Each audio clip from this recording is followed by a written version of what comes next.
Fed up on fed up. Fed up, fed up, fed up, fed up, fed up on fed up. Fed up, fed up, fed up on fed up. Fed up on fed up with the drugs. Fed up with the big love, with the gun in my brain gon' bang on. Fed up with the zero. Eric Rossman remains silent while appearing in front of a judge for the first time. I do find there is sufficient probable cause with respect to the offense of second-degree murder with a firearm. Orange County investigators say Rossman is responsible for the death of Jessica Burnette. She was found shot to death Friday night at an EconoLodge near Orlando International Airport. Investigators say the first 911 call stated Burnette fell and struck her head, but when detectives arrived, they found Burnette lying lifeless inside a hotel room. For hours, deputies scoured the scene for evidence, speaking to witnesses, and searching for Rossman. Right now, waiting. Investigators say they found the suspect at a bus stop 3 miles away. Deputies immediately arrested Rossman. At this hour, detectives tell us Rossman and Burnette knew each other, but their exact relationship remains unknown. Held on no bond, Rossman will remain behind bars until his trial begins. Robert Lowe reporting, West 2 News.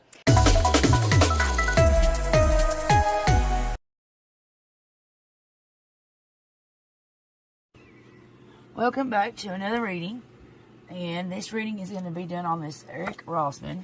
Now, let me get my notes out here. He is the murderer of Jessica Burnette. Now, if you don't know about this case, I'll leave the description, or the link, I can't talk, the link to this video that I watched and got this information from in the description. I watched it on another YouTube channel, and the news clip on this that you just saw is, it says his relationship to Jessica is unknown, you know, but once you listen to this interview, he clearly describes how he knows her and even why he killed her. Now, in the first interview with detectives, there was some things that kind of got my attention, and it made me feel like things were on the up and up. Because, first of all, he directly tells the police that he's a drug dealer. He tells them that he was kicked out of the previous hotel for too much traffic. And when they say, what do you mean? He says, too much flow. Which means he's selling too much. He's too hot. Too many people coming in and out. Too much company. The detective questioned him, says, whatever. Like it's really not important. And the detective sitting behind him is laughing. When he got a new room, which was at the EconoLodge, where all this went down, this murder happened, the detective asked him how he paid for it, and he answers, from robbing. And then the detective states back to him, oh, from your bank account, okay. Through this whole interview, the detectives are feeding him a narrative. It's exactly what it feels like, and the way they say things. That like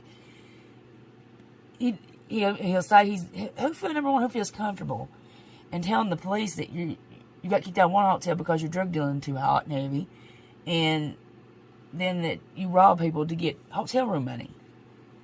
I don't know in any mental illness where this seems like a good idea. So why did he feel that comfortable telling the police that, or the detectives that?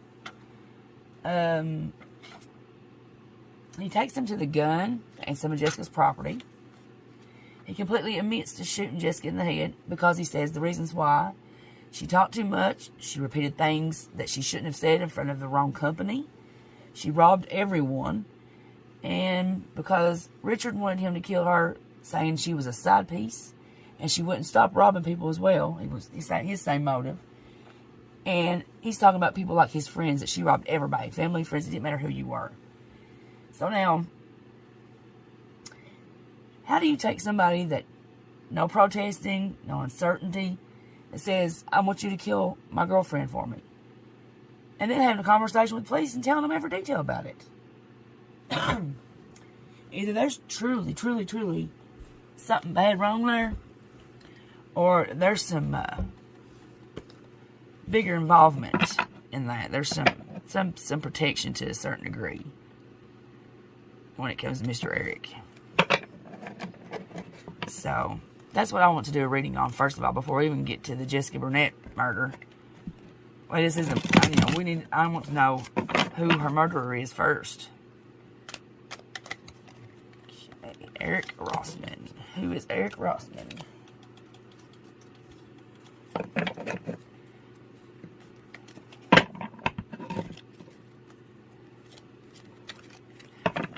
Yeah, the interrogation was like 2 hours and 3 minutes long or something like that.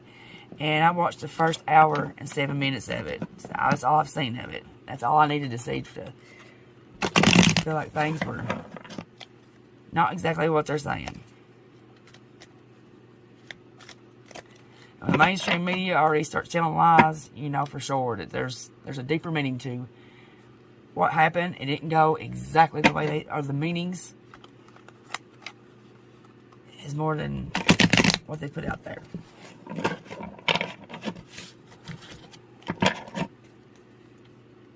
Eric Rossman. Alright. I'm going to do a 10 card spread, and I've got specific questions for it, so here we go. In regards to admitting to being a dealer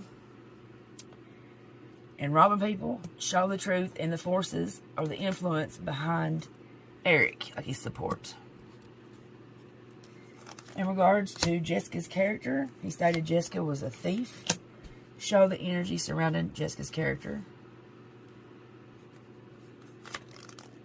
In regards to Richard telling Eric to kill Jessica, reveal the truth. And show us the circumstances surrounding the truth of this right here, of the truth of Richard telling him and the reasons why Richard wanted Eric to kill Jessica. How the events unfolded. Something hidden or unknown in this case. Let's move these over a little bit.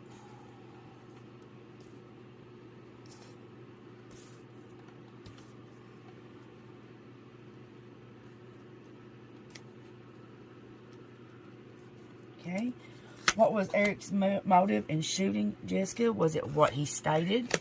Show us what his motive was. In regards to the detective providing a narrative of events to Eric, show their part of involvement and if there's any corruption. Okay. Will he truly be punished by incarceration, or is there a bigger agenda? Show intent and agenda. And of course, as always, last words from the card.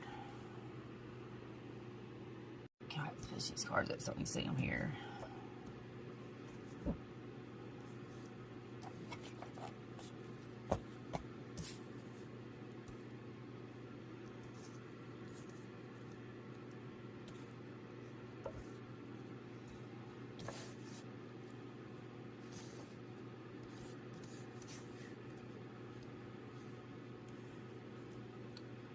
Alright, the first card out of the gate is going to be the circumstances surrounding, let me read the question back off, the truth of the forces or influences behind Eric, and that's going to be the Seven of Swords reversed, which shows an imposter, someone with the imposter syndrome, self-deceit, and keeping secrets. So Eric wasn't what he said he was. So he wasn't just your typical drug dealer, or I guess murderer, just shoot somebody in the head for somebody told you to.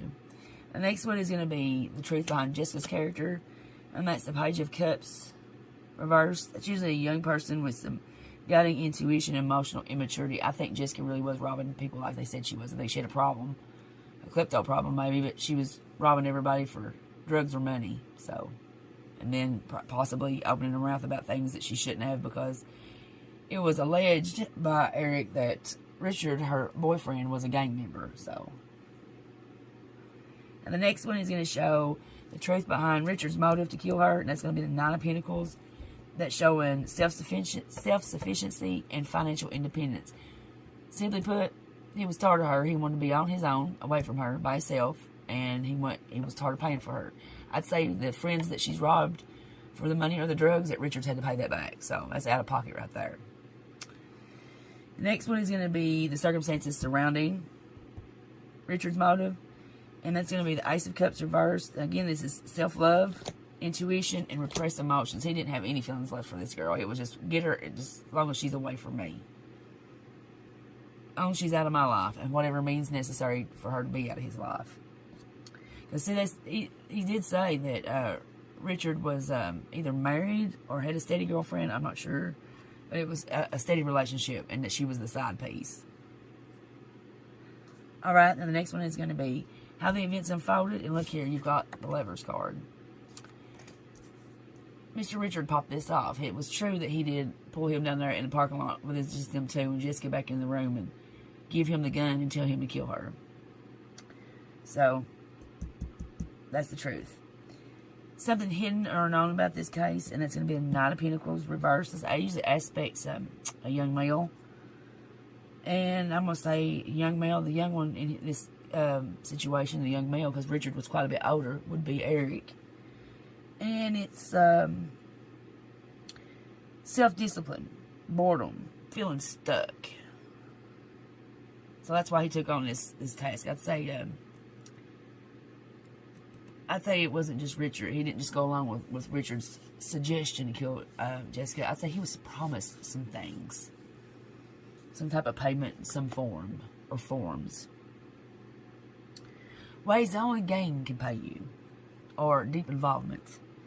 Now the next is going to be Eric's motive, which is the Wheel of Fortune. And that is a card of destiny. Fortune, success, luck. Yeah, he was promised some stuff. He was promised a blanket of protection that he's not going to have to do any jail time for this. I'd say he was promised some type of ranking or...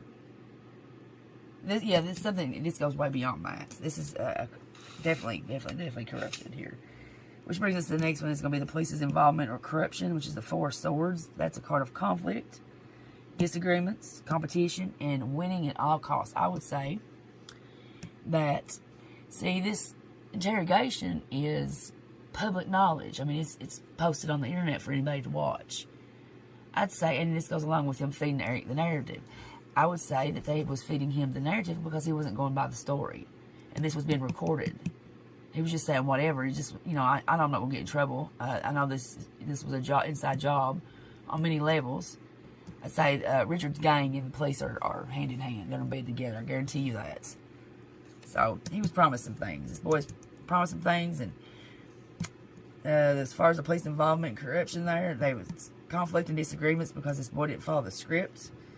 So, they're going to win at all costs. They ain't going to be exposed. And they ain't going to be told on what, because this boy didn't have a problem telling anything. The next card is going to show the intent and agenda. If Eric's truly going to be punished by incarceration, or if there's a bigger agenda, and it is the Ace of Wands reversed, and that's an emerging idea. Distractions and delays. This boy's not going to go to jail. This is just be a distraction or something. Alright, now... the last card that we've got is going to be the last words of the cards, and that is going to show the Magician reversed, which is a physician card, mage card, mage, however you want to pronounce it, mental illness, disgrace, and disquiet. With disquiet meaning actions of or making someone feel uneasy or worried. So, because he opened his mouth and said so much stuff, and now they're not so sure what he's going to talk and say, they're going to get a physician to disgrace him with some type of mental illness and threaten him to keep his damn mouth shut, which is going to worry him. They're going to worry him and make him feel uneasy, keeping him quiet. So, there's a lot of layers to this case as well. It's just not just, she stole off me, she robbed off me, and then, my best friend that I've known all my life, she said he knew that Richard his entire life, just happened to suggest I kill his girlfriend. So I do it, and then I talk to the police the next day and take them to the gun that killed her personal property, and then proceed to tell every single detail, everybody's role, and what they were involved in, and how they made their money. Yeah, I knew something went right.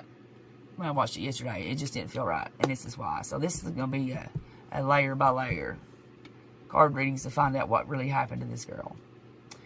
Thanks for taking the time to watch this reading. Have a great rest of your day. And I'll see you next time. Bye-bye.